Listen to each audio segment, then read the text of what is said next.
I should sue the U.S. government. You know, I had sort of a hate.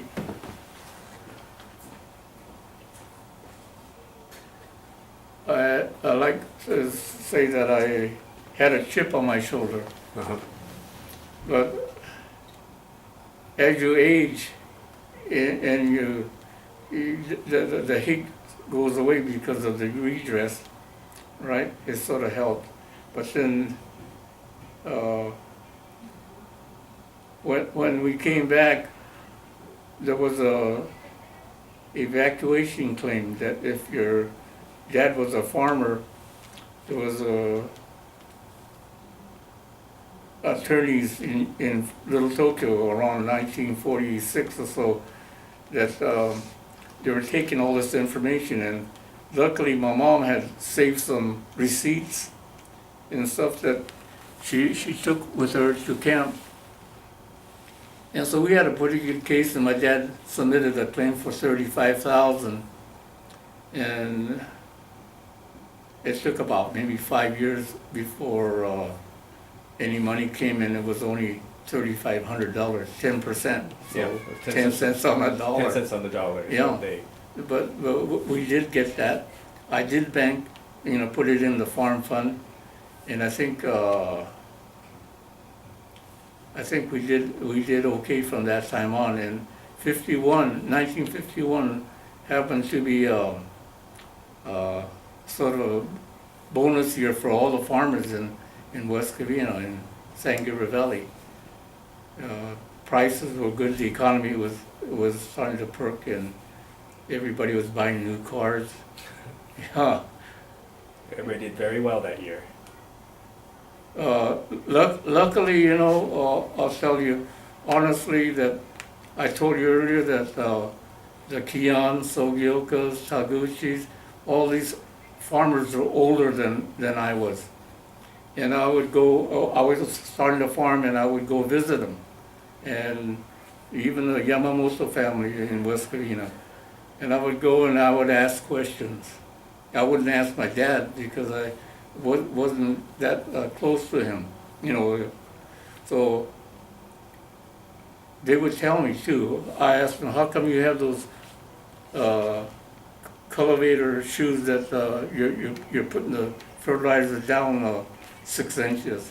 And he says, well, that's why you want the fertilizer in cantaloupes, want it down in moisture. And so I go to the blacksmith the next day or two, and I have those same type of shoes Shanks made, and I copy, and some farmers that their place is sort of weedy or not too good, it's flooded with water. I don't even go to those places. I just avoid those. But the ones that you can see, the fields aren't weedy, they're kept clean, they either just the weeds down or they know how to farm, and that's where I used to go. Well, you learn from everybody else. Mm-hmm. And some of the people, they would say it anyway, they would tell me anyway, and they're thinking that, I'm not gonna do anything about it anyway. So if that was a family secret, it did come out, or I learned how to prevent cauliflower leaves becoming yellow. Mm-hmm. And how you did that was when you sprayed the phosphorus and stuff near the maturity, you would add copper to the dust, and that copper would prevent mildew and stuff. Mm. So those are secrets that I learned. Little trade secrets. What was the most important and meaningful event or experience in your life?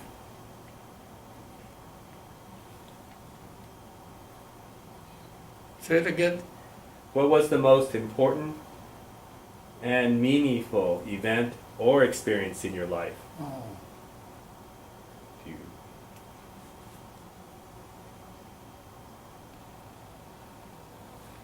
I think going to Japan, when I did go to Japan, uh, like I say, I always thought that my legs were going to give out. And so I decided to go visit, uh, start taking vacations and going to uh, foreign countries. And I think seeing Japan, this was 1979. To see Japan recover from the bomb, A bomb, and stuff like this, and people, like I went to Fukuoka, and I saw uh, where my mother's, where my mother came from. The old foundation of a house was there, but they had built a new house next to the old foundation.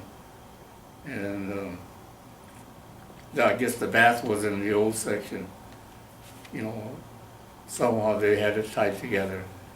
And I guess going to China, and a few years later, in 1984, I went to the People's Republic of China and Beijing, with the Great Wall, and learning about the Dynasty, where Chinese people wanted to preserve their body in their graves, so they dressed themselves in silk, that wouldn't deteriorate. They packed charcoal on the outside of their body, and they wanted internal light, and so they got vats of oil, and they had it so designed to have eternal flame or light. Huh? But when they opened the tomb years later, they found that the oil was still there, because they did a good job of sealing the tomb so well that after they lit the flame, they shoved the tomb closed, and once the oxygen burns out, the flame went The out. flame went out. Okay. Yeah. So there are that and seeing a place in China where, as a kid, you saw these bamboo calendars, and these mountains were straight up and down, and they had trees going up on these mountains, like peaks, up and down peaks. And this place in China called Guilin, and that really proves to me that wherever there's art and stuff, there must, that idea came from that place there. Uh-huh. So that was, when I was younger, and I could enjoy that. We walked, we saw where cocoons of, silk cocoons, out of moths, they start, and then they were steaming them, and then on the very far corner, they have a silk screen in this big old plant, and running, to see something like that, yeah, in a lifetime, it's pretty good.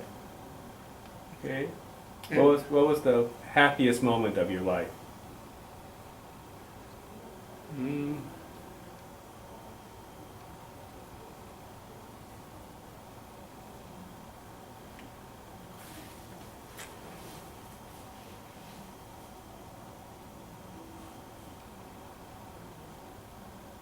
I say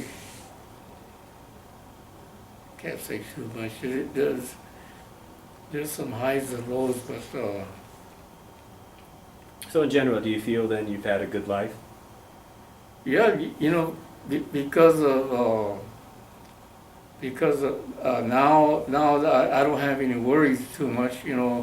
things are going pretty smoothly, and then yeah, I don't have any pressure or anything. Nothing hurts. Mm-hmm. You know, I have a big scar on my back where I had a laminectomy. You know, and today I don't know what's called. I eat well. I try to eat well. I gave up drinking beer a year ago. You know, on the 26th of May. You know, just a few more days and I'll be 87. And a year ago, I decided to 86 myself. That means cut off all what's called liquor. And one of the reasons why is I was borderline diabetic. You know, diabetes. I have a blood test and my blood sugar is 125, and that's way too much. Way too high. Even if you fast. And so I gave up alcohol, and 3 months later I went and it was like 97. You know, fasting like that. So I knew the alcohol converts to sugar, and I see being so Gilka, he's born in 1919, and he still has his marbles and stuff, and I have my goal set to at least tie Beans' age. You know,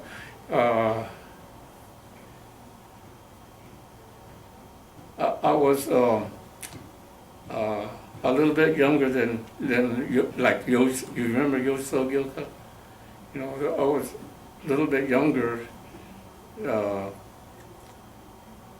and today I feel like I sort of caught up to them. I had more chance longer to earn my money, so financially, well, not flush or anything, but I saved my money to retire. So I have one great granddaughter. I have two more coming this year.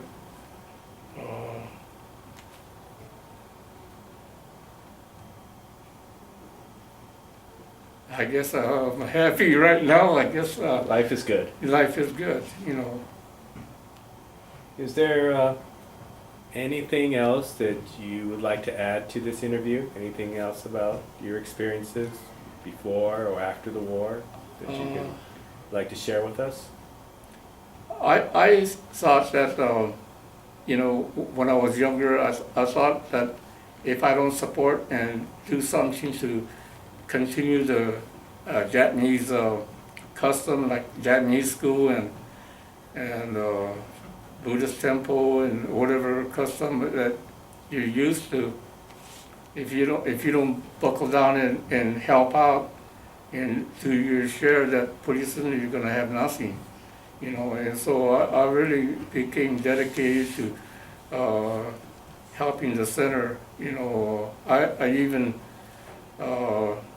thought, because I was younger than the Hasakiyamas and stuff, that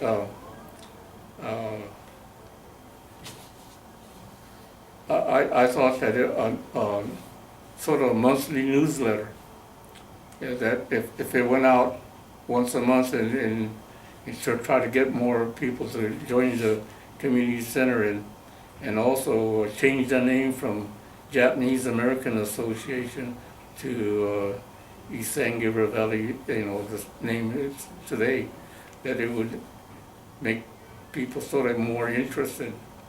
And I did visit some presidents that were in San Fernando, you know, to get ideas. Yeah, I did pay a little bit of price to try to, you know, further the center. And So you were president 62, 63. and also 65, but they lost count somewhere. Oh. And I was gonna tell my wife to help me dig out, you know, those small trophies, or the, you know, not a trophy, but it's like a Award plaque? yeah, plaque, award plaque, If I dig it, I can show you that it'll say 65 on there also. Okay. But that's not important no more because we're doing so good. I'm real happy for the new building. You guys you guys did a good job. Well, it's all thanks to people like you, people who set the foundation for us to build and continue the center as it is today. Mm-hmm. Yeah.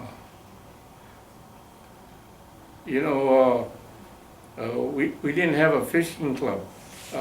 Later on we did, but I liked fishing so much that I used to go once a month to Garden Grove, and it was a Kingfisher Angling Club in Garden Grove that all the Niseis, farmers and gardeners belonged to. And one of my good friends, Joe Cusano, moved from here to there, and so we joined together. And so I used to go. They used to play cards after the game. I mean after the meeting, and got to know some of the people over there, but they don't have a Japanese community center. No one ever. They tried to. Some farmers tried to establish a place, but the closest they have now is that Orange County Buddhist Church, where they've put money into those meeting halls. Right.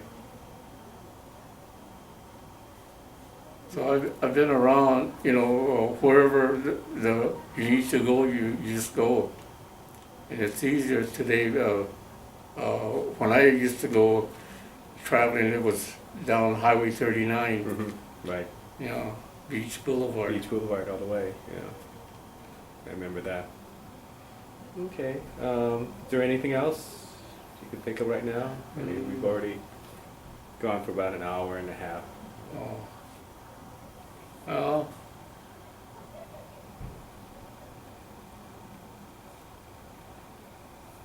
I think what your plans are. You have a concrete plans for 10 years, and that's because of a good business mind. We went from president to president.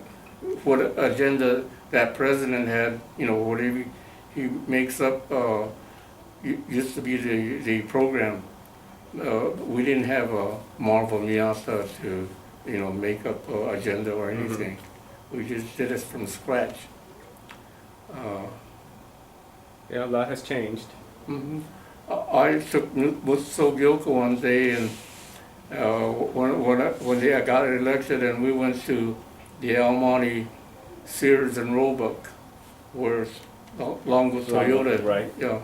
We went up to Sears there and we got an okay to buy a mimeographing machine and a Royal typewriter.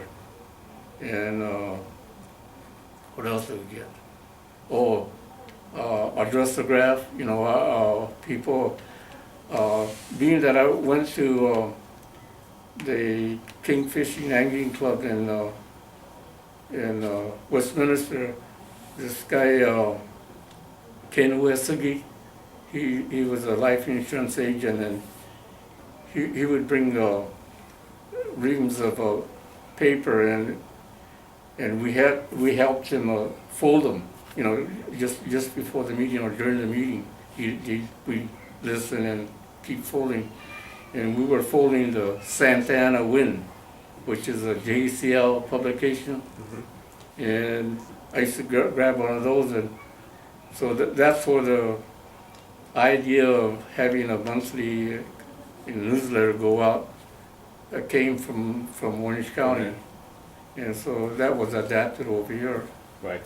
And And we now have our new set that goes out Yeah. once a month. Yeah. So,